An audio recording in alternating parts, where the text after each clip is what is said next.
Velkommen til Barafu. Barafu ligger som den sidste camp, inden man skal på toppen. Og som I forhåbentlig kan se på billederne, at så er Barafu et sted, der er alpin ørken. Altså, der gror ingenting heroppe. De eneste levende ting, der er her, det er mennesker, der forvilder sig op på bjerget. Og så er der fugle, ravne og ørne og nogle små, mindre fugle. Ellers så er der ikke meget levende heroppe. Campen ligger i 4600.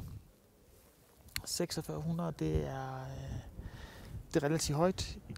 Sammenlignet med europæiske standarder, så står vi nærmest på toppen af Mont Blanc.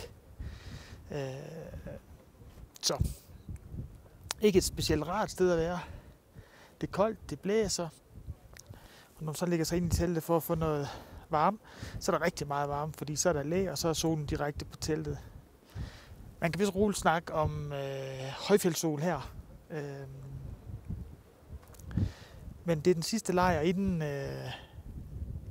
inden man går på toppen. Barafu. Det vi kan se deroppe